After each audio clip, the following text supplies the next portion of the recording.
Okay then, Helldivers, we are back, and we finally landed from Lanzarote, and we're back home at the game station, hence why the gameplay is now fresh and everything is looking good. But we've got loads to go through inside of the Helldivers game itself, with a new major order coming up just tomorrow. It'll be interesting to see how that one features out, but Brash Tactics have returned with a weird statement on the tweet, and people are now speculating big time. Not only that, but the main CCO, Mr. Johan himself, has been hitting on Reddit, responding to some people about interesting things, and we've now got a brand new Kill 5. We're going to dive on into everything with finalising on a leak at the end of the video, so make sure you stay tuned for that one. But if you haven't already, smash the beautiful blue thumbs up and subscribe with post notifications turned on. It was so greatly appreciated.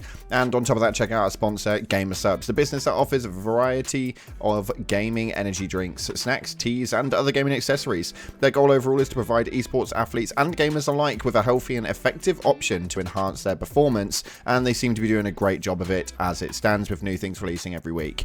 Head the link in the description, make sure you check it out, and use code CloudPlayers at checkout for a cheeky discount. But with that being said, let's dive on into the actual game and see what it is that's happening right now. Okay, starting off, we've just had a new Helldivers 2 Twitter post that states right here, with a new wave of recruits arriving, it's time to get the fresh blood battle ready. General Brash is stepping up with the key strategies for effective teamwork in taking down our enemies. Now, this is a bit of a weird one, considering the player base has been tanking now for quite some time. The statement of, with a new wave of recruits arriving, it's time to get the fresh blood battle ready. And those commenting on the Twitter page are looking at it exactly the same way as I am. People have obviously been reaching quite a bit, as somebody commented on my post stating, Steam worldwide availability or Xbox version, do you think? Or is it just propaganda? Your guess is as good as mine. Let me know what you guys are thinking via the comment section below, or is this just a tweet that they would have done back in the day and haven't been able to post up for a little while? It's an interesting one, but there might be something behind it, there might not be. We'll have to wait and see. On top of that, Johan's been taken to Reddit and replying to quite a lot of things, confirming a lot of stuff with regards to the flame inside of the game, and on top of that, also to do with the charger. This one's an actually really weird one as to why you can't hit the squishy bit in the back end of the charger, which, anyway, we're going to show you the message right here. It states, hey, yeah, so the flames had the potential to spawn inside objects and register for damage. For instance, flame against the hull can hit the rear vents or hit the damaged zones that should not be hittable when you attack it from the front, or shoot through walls for that matter. As well as that, the change with the charger had to do with the hitbox of the weak point getting desynced and protruding beyond the armored parts. Therefore, the solution was to make it more predictable, but the visual fidelity did not hold up. We are going to resolve these issues, but we need to do it properly, making everything feel better and play better, not trading one for the other. Which is obviously what they did the first time round, but what they're saying is that flames were able to go through hulks and hit the back hitbox areas, and that was a bit of a nightmare. And then obviously we had the issue with the charger, where we are now not able to hit the actual squishy part with a ease anyway, because apparently the hitbox of the weakening type is getting desynced and is protruding past the armor sword, so it's actually covering over parts that aren't already armored. Again, they say that they want to fix this, and I'm presuming this is in their 60-day overhaul, but we'll have to wait and see exactly what it is. But for those of you guys who are wondering why that's gone wrong, they tried to fix an issue and just made it worse by the sounds of it, which is why your flamethrower doesn't look the way it did, and why you're not hitting things the way that you should be. And it seems that Arrowhead as an overall are having a few issues with them being in a tech debt. Now, if you don't know what that is, make sure you stay tuned to this, because we're about to dive on into it. But it seems that whoever generated a load of this content inside of the game is no longer with the company, so they're now playing catch up with a lot of things. We have a post coming from Johan right here stating, hey, thank you for the feedback. I 100% agree with tech debt.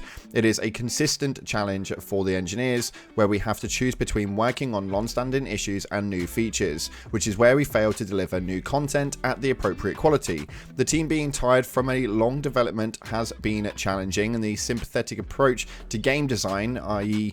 to be able to get emergent moments means that it takes longer for us to onboard new engineers. We have over 200 systems that all need to interact and has a lot of details per system, and mistakes happen when someone who wrote the original systems are no longer with the studio, meaning nuances can bite us in the behind. We are improving this, but as you can see, this combined with the demands on the team from the appreciation that the game has found as well as our ambition level is straining us. Also, we need to do better with the quality and QA processes. The key issue is that I see is the delta from launch, where the game was above having fun, chaotic, challenging, emergent experience with like-minded has been eroded through a shift in focus to challenge and competitiveness without considering the more playful experience. Thank you for your kind words and fair criticism. It's helped us become better and makes us want to get this right so you can enjoy the game more and more every update, not less. Also, I want to say that I'm sorry that we have not managed to live up to our expectations. And this one is an absolutely great response, to be completely fair.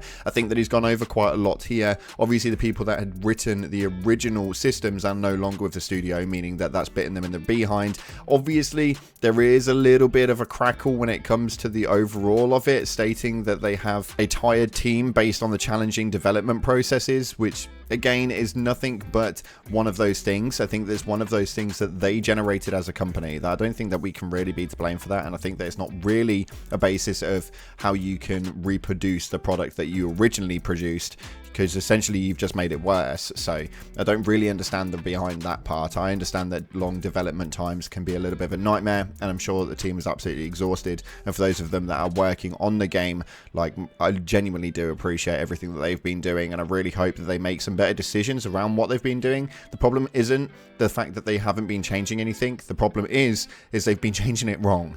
That's the biggest problem here, and in some instances they've been making it worse rather than better. So we'll have to see exactly how that one goes, but let me know all your opinions via the comment section below about what it is that Johan's been saying. And you may have noticed earlier on today that we had a new personal order that was the brand new rendition of Kill 5. Now we have to kill 8 specific enemies. Which enemies? Well, your guess is as good as mine, but I love these sorts of memes, and it's absolutely hilarious to see that we have to now kill 8 specific ones. And no, in this video I'm not going to tell you what they are. Have fun.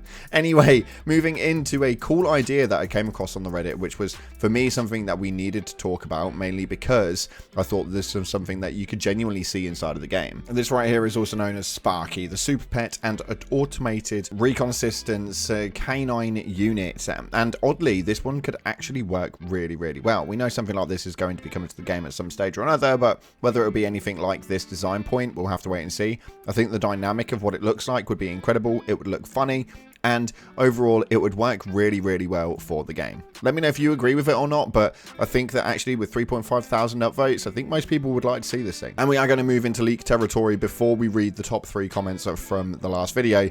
So if you don't want to get involved with leaks, this is the time of the video where you do need to leave, unfortunately. So thank you so much for being here, but it's that time. Anyway, for those of you guys who have stayed, we're going to dive on into the leaks coming from Iron Sights yet again. The guy is on fire every time a leak comes up, but this right here is the Iron Fleet Automatons. Now, these are the Iron Fleet Automaton units, a new sub-faction of Chrome Automatons. Not much info on them right now, but they were bugged in-game for a little bit. Similar Chrome Automatons can be seen on illegal broadcasts. So it's kind of interesting to see how this one actually operates, but these guys look mean as hell. If they're going to be coming in the game, we'll have to wait and see, but I think as anyone kind of goes, it's going to be a bit of a hit and miss. We've seen loads of things with regards to the Illuminate over the last 6 months, and they've still not entered the game, so I have no idea about this one. It's just a bit of hearsay at the minute, and these are obviously in the game files, but just take it with a pinch of salt. They may not actually turn up. And finalizing with 3 comments from the previous video. These ones are actually quite interesting ones. We start off with the first one that states, can you please start putting timestamps as to when you get to the point? Now, I have been looking into the main motion for timestamps and seeing whether it's something which is actually quite helpful or a little bit redundant to people on a basis of them kind of being ruined by the video. We've had a few conversations in the Discord, and I've taken taken a look at the overall analytics of it, it means that I'm able to see the spikes and what you guys enjoy watching more than what you don't enjoy watching. So I think it benefits all of us if I start putting the timestamps in. You may notice it's not in this video, but we are going to start working on the next one where we can start going over those appreciation points and seeing what it is that you guys really want to see. So do help me out in the comment section by letting me know your favorite part of this video, and then we can start spiking in with that. When we take a look at the next comment though, this states right here, I want that helmet in the thumbnail. It's already leaked. Just give it to us as an apology gift. And I don't think we're going to get any apology gift anytime soon, but nonetheless, it's definitely something that we would want to see. There's loads of armor in the game right now that we haven't got. They're in the files. They're ready to release. Just bloody release them. Obviously, we are not going to happen. It's not going to happen for a while. And the final comment we've got right here stating, self-inflicted injuries. The devs are throwing their game in the dumpster. And again, I think this one is a bit of a speculation. I think that I'd like to imagine that them sitting at the meeting tables talking about the changes and everything happening, that they kind of think they're doing this for the best. I don't really know how, but I'd love to be a fly on the wall for those narratives and see exactly what it is that happens. But they're not throwing it in the dumpster. This game is pretty much still alive, and it still seems to be working in the main overall of what this is going to be. I think that realistically, we've got a future in Helldivers. It's going to stay and it's going to exist with still around 30,000 players as a core player base, which isn't a mad amount of people, but at the same time, it's enough to keep a game floating with a decent income going into the development team.